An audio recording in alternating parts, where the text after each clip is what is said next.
He's on a hit network television program. He's got a new book out called Everyone Can Be a Ninja, Find Your Inner Warrior and Achieve Your Dreams. Former NFL player and an NFL Network fantasy live analyst and co-host, and better yet, an even better person, as he's on the board of the Asamoah Foundation, the Michael J. Fox Foundation, and a celebrity ambassador for Red Nose Day. He is none other than Akbar Gbajabiamila. Good to see you, sir. I'm happy to be here again, man. Oh, I love having you here, man. Yeah, thank you so much. I love having you. Yeah. Again, I tell the story almost every time. I'll tell it again. I met you for the first time with your brother. Yep. With Kabir. 2004. On the NFL Network set. Yeah. You were in, what year were you in the NFL? That was my second year in the NFL. Okay. Yeah. I had just grown out my hair. I thought I was cool. Just pierced my ear. Yeah. I thought, I was, oh man, I'm blinging it in the whole nine. I'll never forget that. And you, Ken Norton. Yeah, and Seth Joyner. Seth Joyner. Yep. And then it was you and your brother, Kabir. Yes. And it was the Gbajabiamilas versus the NFL Network analysts in a game of Family Feud. Yeah. And I guess was that your first ever, I guess, game or reality show experience? First time on a major, TV network. That was the whole thing. And I still remember how gracious you were. He gave us a tour of the control room, and I still have the picture in my house. I still have that picture in my house. Yeah. Well, and I also remember where you were realizing fast that your NFL playing career would not need to lead to something else. Yeah. And you were trying to figure out what that was and how to go ahead and make that transition. And the transition you've made is been remarkable and second to none. I mean, how was that process for you, Akbar? Well, I will tell you, it was extremely tough. There's this transition period that you go through where I call it an identity crisis.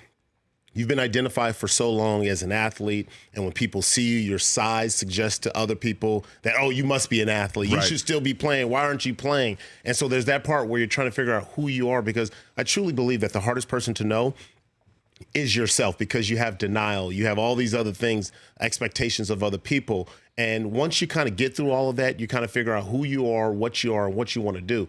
And so for me, it took me a while, but there was this aha moment that I had where I was just tired of being identified as a former athlete. I wanted to kind of redefine that.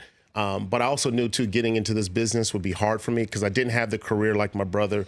I was very much a journeyman, had 2 career sacks. So that doesn't suggest that that would turn around into a TV career. And I just remember saying, you know what, I'm going to take the backdoor approach. And the backdoor approach was going to a place where I had a little bit more equity, which was San Diego. Spent 1 year with the Chargers, played for the Aztecs, and so I went to the local NBC affiliate there and said, hey, I do the Aztec pregame and postgame show and the Chargers postgame show for free. And they looked at me, they go, what, for free? I go, yeah, I'll do it for free. I did that for 2 years to learn the skill set. For nothing. For nothing, Zero. But that was all inspired by an interview that I had with ESPN where I met with Al Jaffe and Fred Brown. I know Al is for sure. Yeah. I mean, Al is the one who called me and on my job at KRCR-TV, the local ABC affiliate in Redding, California, to say that he had seen my tape and he wanted to interview me. And I almost dropped an MF bomb on him because I thought it was like a joke? Yeah, because like an agent had called me a few minutes before at my desk in Redding to say that he had seen my tape and wanted to see more tape. And I called my brother, Jeff, and said, hey, you'll never guess the phone call I just got, and told him. And I thought he told one of my friends, call Rich right now because he is totally going to buy this hook, line, and sinker. Oh, wow. So I almost MF'd literally Al Jaffe, who is the guy who you needed to hear from. Yeah, right. Absolutely. So you had an interview with him. So I had an interview with him and Fred Brown. And long story short, it was just like, hey, look, what makes you any different from any of these other guys? They said that to you? Yeah. He said, what makes you any different? And I was like, kind of like taken back. But I was like, I'm trying to figure out. And I remember the dumbest thing I ever said in that interview. I talk about it in my book. I said, well, I'm just like Stuart Scott. First off, that was a damn lie. Is that what you said? I said that. And that ended the interview. They were gracious. They gave me a tour of the facility. And he said to me, the last words that they said to me, says, hey, you know what you need to do? You need to go out there. You need to get some tape. If you don't have any tape, you don't have a chance. And I didn't take that. They weren't like making fun of me or insulting me. But the truth was, I thought, hey, I just got done in the NFL. I can make this broadcasting thing. I got a degree in it. I'm thinking I could do it. No. Did you ever get a chance to tell that story to Stuart, Akbar? No, never. You never did? Never. He would have gotten such a big kick out of that. Never. Well, because Akbar Gbajabiamila here, Rich Eisen Show, American Ninja Warrior, and we'll talk about your book in a second a little bit more. you are like Stewart in a way that you are when we see you on television. That's who I'm seeing. Right. The guy who's off the air is the guy that I'm seeing on the air. And Stewart, so many people are like, that's an act. I mean, the way that he would say his phrases or drop music lyrics into his phraseology. Yes. That was him. I mean, that was literally him on the air. And it's so cool because in that interview, I remember them saying, "Hey, look, we have our own Stuart Scott, so we don't need. We have Stuart Scott. We don't need another Stuart Scott." Right. And I remember going back and I talked to one of my mentors, and he suggested I take acting classes.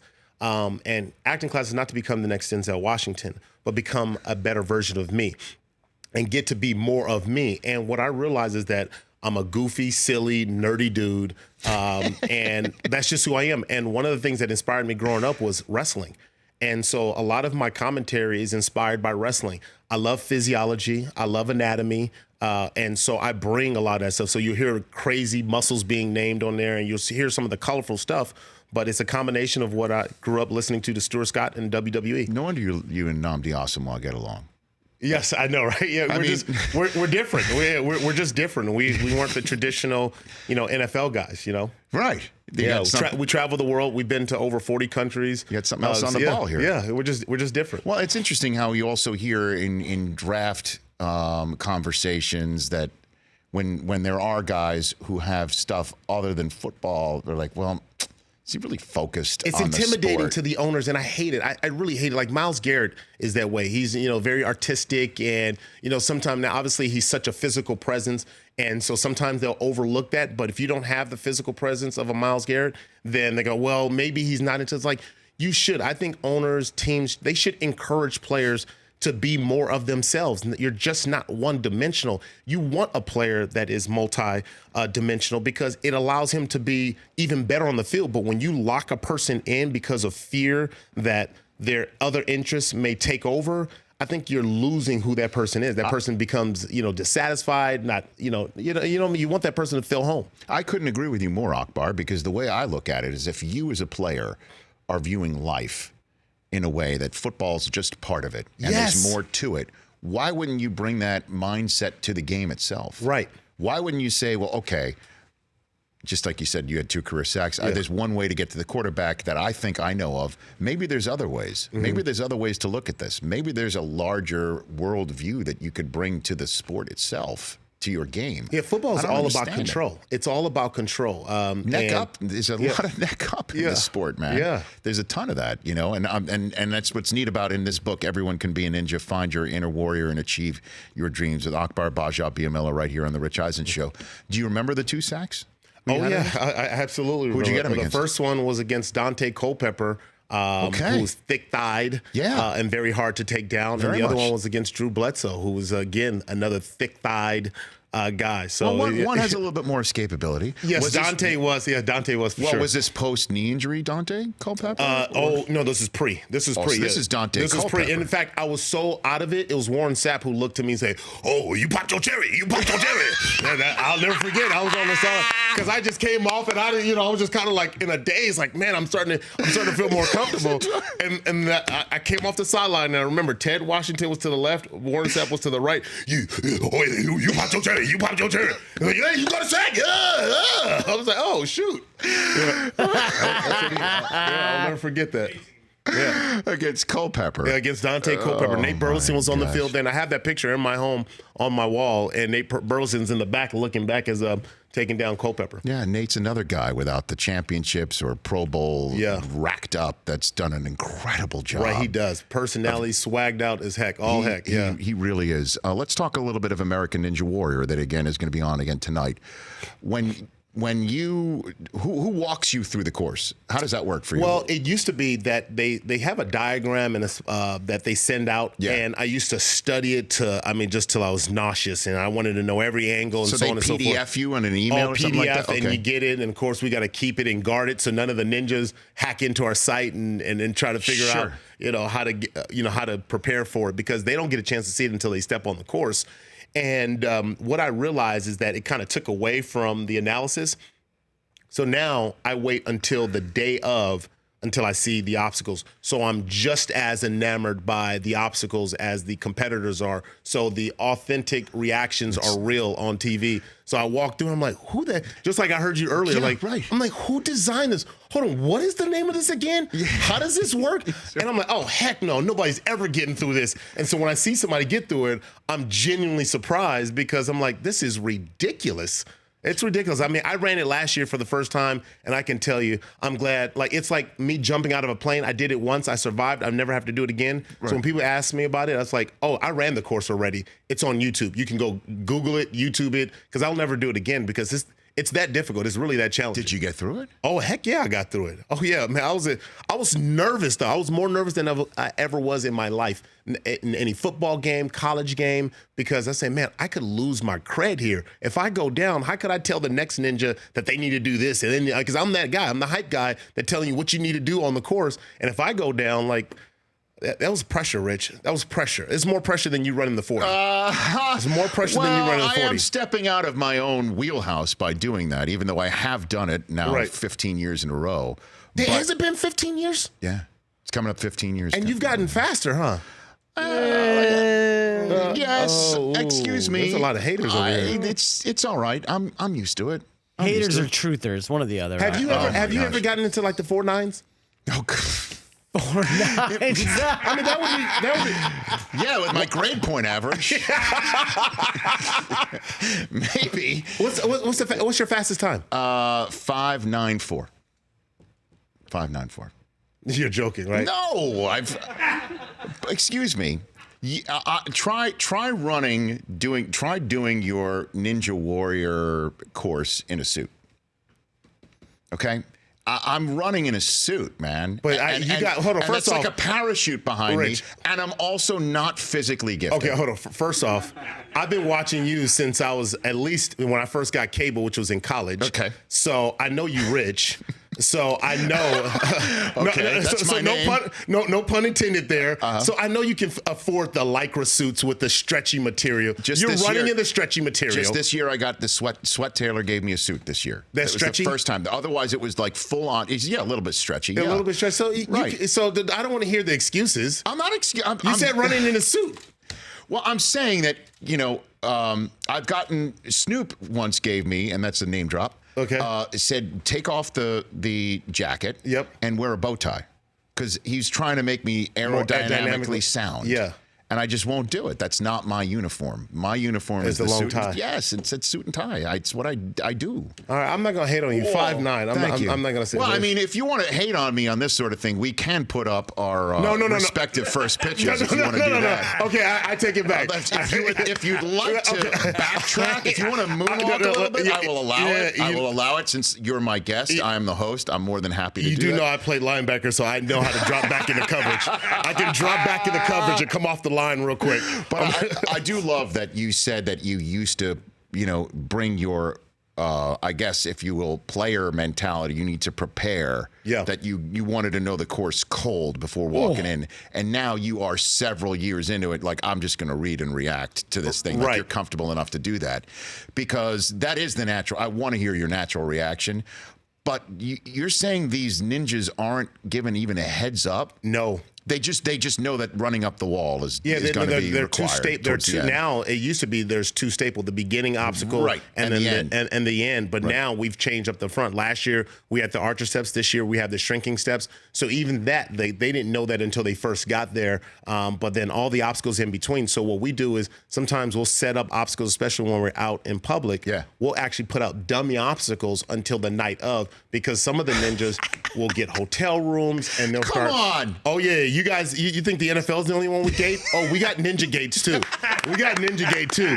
I mean, they will go out there and they'll take binoculars. I'm not playing around. Yeah. We've had ninjas. We've seen ninjas spy and go recreate it that same day. where they get the material. Home Depot's gotten rich off of some of our ninjas because they will go out and build without the specs. They just say, oh, I think it works like this. I think it works like that. And they'll go try to duplicate what they think they can. So we've become a lot smarter and savvier in putting up dummy obstacles. So now how much you warn them, don't try this at home. They attempt to do it literally in their hotel space. Yeah, right. Oh, my gosh. Oh, yeah. I mean, and these ninja gyms are popping up everywhere now. Like I'm telling you, it's caught fire for a good reason. It's just an incredible watch. It's a lot of fun. Like I told you, my kids are so excited that you are here on the show. I tell you that every time, but it's good to, and now this book as well.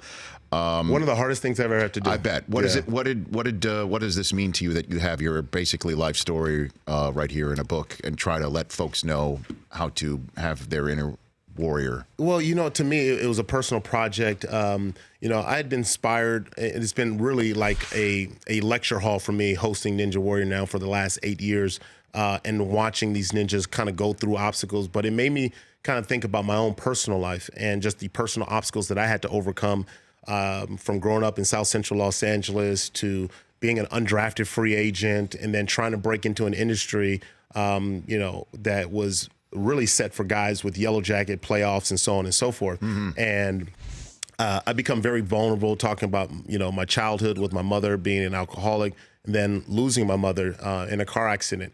But I also I augmented that with other stories from other ninjas that I've been inspired by, like Zach Gowen, who competed with one leg. But Allison Felix lended her story, Nnamdi Asomugha, and Allison Felix, people see the gold medalist and how decorative an athlete she is, and they don't really know her story. And so she shares her story. I interview her for the book. But this is a book about overcoming obstacles because we all have them. A lot of us aren't as transparent about the personal obstacles because especially now we kind of curate this life on social media that we're all doing good. As Oprah would say, we're living our best life, but truth is that you can live your best life and still have obstacles that you're overcoming, that you've overcame. And part of it is just sharing the story because that inspires someone else. So Everyone Can Be a Ninja is a book that inspires people to overcome their obstacles, just like the show. And, for me to know that I've written a book that my kids can read when they get older and they'll be able to kind of, have stories. That was another thing, too. My mom passed away. I realized that, man, I didn't really know my mom outside of being mom. And I didn't know her personal story and what things and obstacles she had to get through. I mean, I'm just thinking about it. She came into this country in 1969 from Nigeria.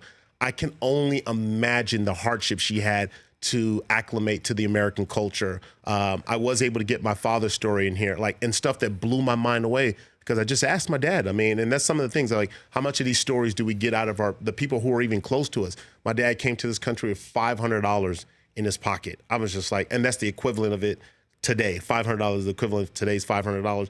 I was just blown away with, just him sleeping on the caps, on the bus stop his very first night in America. I just, you never told me that story, Fast forward 40 years later, 7 kids, 2 kids played in the NFL. All of his kids, are doing well. I mean, that's a big deal. It's amazing. Yeah. Everyone Can Be a Ninja is in bookstores where all books are sold. Can I keep you for one more second? Yeah, all right, I want to talk about all the fantasy stuff. Okay. With that right around the corner.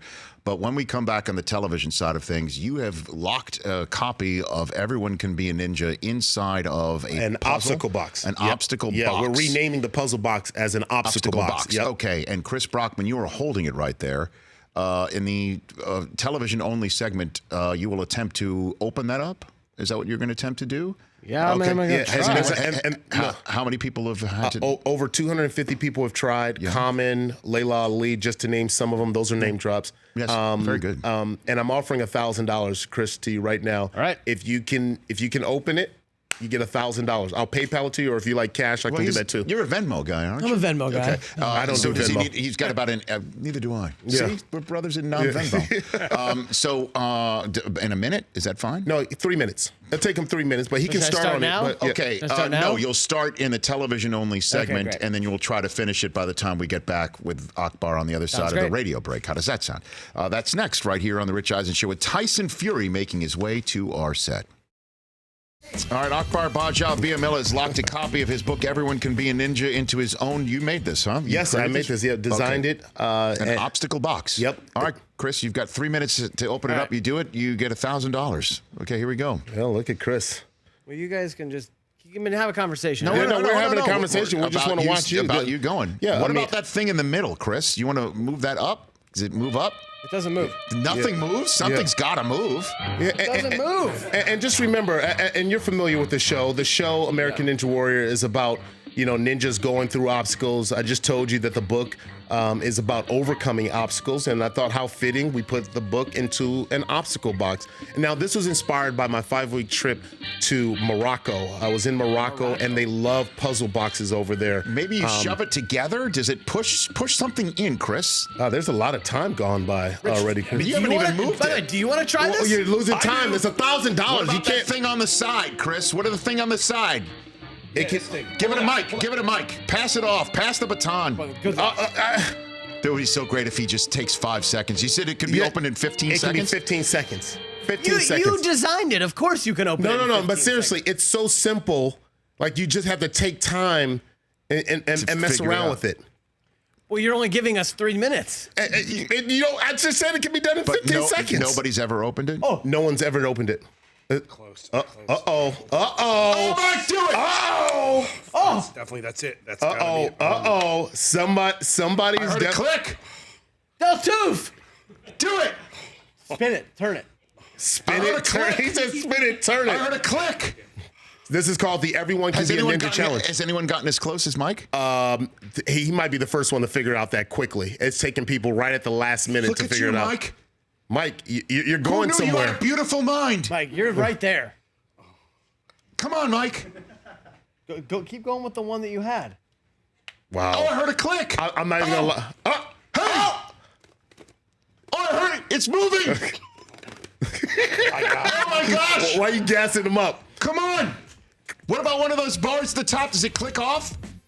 Snap off? Does it snap off? Okay, don't let the pressure of the $1,000 or the 3 minutes get to you, but it's really so simple. It's right in front of you. Oh my gosh. All right, TV's over, but keep going. You got about another minute to go. 45 seconds. Wow. It's moving. Oh, it's moving. It's moving. Oh, wait. No. Don't use force. Don't use force. Don't break that. That's as far as that can go. Oh, we got some movement. Pull it. Pull it, lift. Pull it, lift. No Twist twisting. No, there's no twisting involved. Right there. No twisting involved. Right there. This thing's moving. It is moving. It is moving. No force. Slide it. No force required. No force required. 15 seconds, Mike. No one is. Not even Common's gotten this close. Not even Namdi Asamoah, who actually went to Cal, is actually smart. Seton Hall's bonus, Mike. Oh no, he's out of time. Oh no! Mike, you had it. Wow, Brockman got his first crack at opening up the puzzle No box. chance. You didn't move anything. We're like, hand it off to Del Tufo. You're like, yeah, fat chance. And he got as far as anybody's ever gotten. Yeah, I mean, he was pretty close, and then he panicked because he got so close. Yeah, he moved the book. Yeah, I mean, there's some movement. I'll hand it back to you, sir, for future use. But I'd love to try it with not you paying me. I want to figure it out. No. A deal is a deal. Deal is a deal. $1,000 if you can open it up in 3 minutes. Okay. So in the few minutes we have left with you, Akbar Gbajabiamila, the first player taken in a fantasy football draft this year. You get the first overall selection. Saquon Barkley. That's easy. You didn't stutter. No, I said the Saquon same Barkley. thing too. Yeah, Saquon Barkley. I said the same thing too. Yeah, he's so dynamic, and I think that obviously with Odell not being there, I think Odell obviously took a lot of opportunities away from Saquon, but Saquon, they're going to have to lean on him even more so. Well, people would say that Odell created more opportunities for Saquon because there's somebody else that required the defense's attention. That's true. And that's why Saquon shouldn't be the number one overall selection. I disagree with that. No, I mean, come on. What we witnessed and saw with our own eyes, I mean, his ability to create stuff in space, his ability to extend plays, it's just too obvious. My only fear is that they're going to go to him maybe too much. Because they're going to try to compensate for the loss of production that they had in an Odell Beckham Jr. thinking, oh, Saquon can do it. It's just like when you have a guy who's so talented, oh, this person can handle it, and you kind of put too much onto their plate, and then you kind of elevate them into a position of maybe not being as effective in fantasy-wise. Now, I know you've been a co-host of NFL Fantasy Live. Man, this is coming up on your 7th year with that program. 8th year, yeah. Eighth year. Yeah. I guess it's 7 years since you first started. This will be your 8th season there. So what is your philosophy on taking a wide receiver in the first round then? Do you do it? Yeah, I'm a running back guy just because of volume. You start looking at volume. But, I mean, there are certain players who've kind of, bucked that. A guy that I would probably feel comfortable with. It's hard to say it's a first overall, but if I wanted to be a little risky, DeAndre Hopkins. I mean, he's in the same system. He's got the same nucleus of people around him, the same type of playmakers. Right. But a person like an Odell Beckham, I think people need to be cautious of that. Why? Because he's in a new system. Yes, I know there's a lot of buzz around Cleveland right now. I'm excited about Cleveland. Me too. And I think people can be overreactive because you've got the Nick Chubb and you've got the Landry and he's back with his boy and all this other stuff. But, I don't know Freddie Kitchens like that. Do you? I don't know him like that. That's not one of my homies. I mean, and I'm not saying I'm against him, but I just don't know what he brings to the league. I don't know how all of that comes together. And then, this Baker Mayfield, I've saw some of his commentary and a lot of it seems a little fake, like fake leadership. Like I got to present myself like that. You have to mature into that. You can't just start calling out your teammates like that. You got to mature into that. He just turned April 14th. He just turned 24. I understand that, but he's also changing a culture, and he's also putting his own stamp. Baker Mayfield is. Baker's not changed. Damn straight he is. Well, how is the he changing Cleveland it? Browns? This is the Cleveland Browns, where everybody thinks that they're the sad sack, they're the trap door, they're the team that always stinks, they're the team that has a coach that always stinks. The whole team stinks, the franchise I see stinks, what you're saying. and he's planting a flag right there in the middle saying not anymore, and you might sit here and say he hasn't earned that right yet. He can't plant it. He has to grow it. There's a difference because you planting, that's by force. You can't do it by force. And I think that's been the problem with the Cleveland Browns. Again, all these people that say, I'm going to change it right now. You have to grow it from the ground up. And all the stuff that he's got to manage, all this stuff, leave that to management and the coaching staff to do all the personalities with Landry and Odell and all that stuff. What about he needs to grow? He needs to grow with it. So we've got 2 minutes left. Yeah. But what if the fact that we're in the 21st century, that it's time that you don't talk about the coach after he's left, and you don't talk about another player's business when you're asked directly about that other player's business? That's 20th century. We're in the 21st century. We're talking about and Baker Mayfield is the 21st century quarterback who, if he's asked a direct question about some guy on his team who everybody thinks is a distraction, he's like, he's not. It's his own problem. He's riding the hype, Rich. He's riding the hype because let him have a bad season. You think he's going to have that same type of 21st century confidence? Heck no. He's not going to have that. So, all the hype, I got a little bit of leeway. The minute his season turns sour, all of a sudden it's just like, I got to talk to the coach about that. And he becomes more humbled. Just take that same approach and be consistent. Don't have to force it. It's just when I watch it, I just like, that feels forced. Come on, I'm not buying it. And I don't have anything against Baker Mayfield. I just don't like the whole fake, I'm a leader now. I'm a leader because the second year we got a lot of hype coming on. Wow, real talk about fakeness just bled into our fantasy conversation. I'm sorry, we just it's okay. I'm a little riled up about this. Brockman's here for that. No, I'm here for it, for sure, yeah. Even though that's the way you act in your daily life. Yep, that's 100% true. Yep. I mean, and how many of these quarterbacks have we seen blow up in their first year and then blow up in their second season? Mm-hmm. I mean, 2 different blow-ups. A blow up and an implode. Yeah, implode. Yeah, there you go. Yeah. Very good. There you go. Hey, everyone can be a ninja. Find your inner warrior and achieve your dreams, unless you're Baker Mayfield by Akbar Gbajabiamila. I think I got that right. Baker can find his inner ninja. Come on. Okay, I'm just saying. But I like that. You can't plant it, you got to grow it. Yeah. I like it. Chris Brockman, you have a news update at the top of the next hour, right? We'll check on our poll question, and Tyson Fury stops by the Rich Eisen Show studio in hour number 3. Great to see you, sir. Thank you so much. You got it. That's Akbar. Watch the latest edition of American Ninja Warrior tonight on NBC. For more of The Rich Eisen Show, tune to Audience Channel 239 on DirecTV for free on BR Live or download the Rich Eisen Show app.